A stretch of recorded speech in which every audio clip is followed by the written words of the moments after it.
Hey guys! So I don't know if you remember, but what you see right here is my sketchbook of which I did the cover art about a year ago.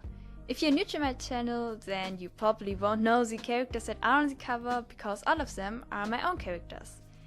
And yeah, recently I just finished this sketchbook. And just by flipping through the pages you can see that I filled it up with a lot of rough concept art and practice sketches. Some of them are still unfinished and most of them are really just random doodles that came to my mind and aren't perfect at all. Oh yeah, and of course I also have this little sketchbook, but it's far smaller than the other one and I mostly only used it while I travel around. You can't see it that well, but it only includes some portrait sketches by now and it's nothing special at all. But yeah, now that I filled up my big sketchbook until the last page, I needed a new one for my daily doodles. And that's this one that I bought in a local art store. It's a bit smaller than the old one, but with a little bit of thicker paper so that I also could use some more colors in it that won't bleed immediately through the paper. And yeah, because I decorate every of my sketchbooks with a little cover art to make it stand out, of course I also had to do it for my new one. And therefore at first I made up my mind on what exactly I wanted to draw on my new sketchbook cover and started to make some sketches for it on a separate piece of paper.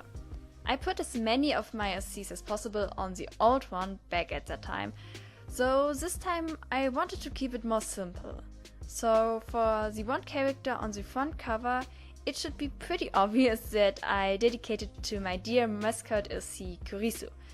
So it wasn't easy to decide on the pose and the overall way on how I want to draw her on the cover at all, because I knew that I would see this art really often, because my sketchbook is right beside me all the time and I would see the sketch all the time and I was really nervous and wasn't that sure, and the sketch that you see right now isn't the only one I did, to be honest. And yeah, then for the back cover I thought a lot about which of my many characters I want to draw, but at the end I came back to my first thought and drew Zephyr.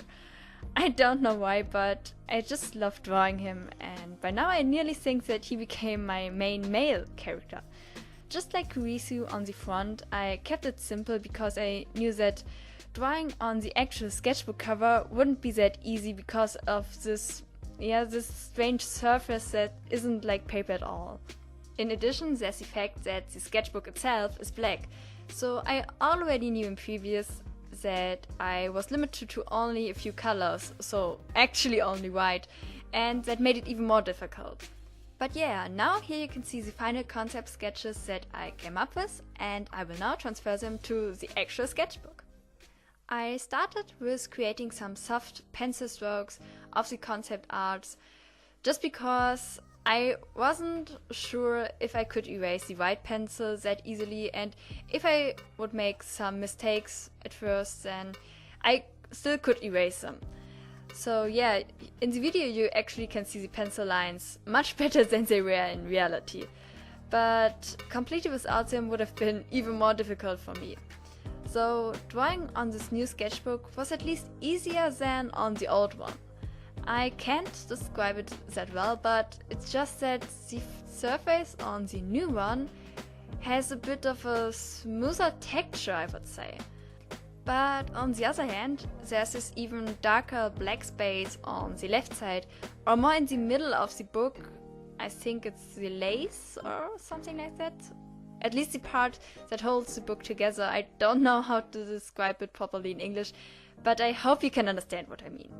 Anyways, I only drew one letter, which is the letter S from the word sketches, on this space, and yeah, I just had to use a lot of pressure to even bring some pigment on this space, and including this in the actual drawing, it would have been such a mess, and no, I am happy that I left it out. And yeah, if you're curious, I drew this with a white pencil and later went over everything with a white gel pen to add some smaller details and highlights, because the white gel pen was even a bit brighter than the white colored pencil. For the front cover I did that off camera because this idea just popped into my mind after I first thought that I finished everything, but you will see it for the back cover, and at the end of the video you also will see both sides in their final result, and then you also will see the front cover with the white gel pen highlights. Yeah, and all in all, I'm pretty happy with the result of both sides, even though I have to say that I like some parts of the concept sketches more, or maybe I should say that I liked their expression a bit more in the sketches. Especially for Kurichii, who I originally gave a bit of a relieved smile. I just couldn't transfer it that well to the final cover, so that it looks more like a happy smirk in the cover art. But it's also fine. Now I'm so excited to start drawing in it, and yes, it was about October 2016, I think, as I started my old sketchbook, and I finished it in April 2019. And I went through a lot of changes in my art style during all that time, so I'm already really excited on what this sketchbook will bring me. And if you're interested in seeing some more sketches and content of my finished sketchbook, just leave a comment under this video and let me know, and yeah, maybe you'll get to see some of my yet unpublished sketches. Not all of them because there are way too many, but yeah. For now, let me thank you so much for watching this video. I hope you enjoyed it and give it a little thumbs up if you did. And then, see you soon!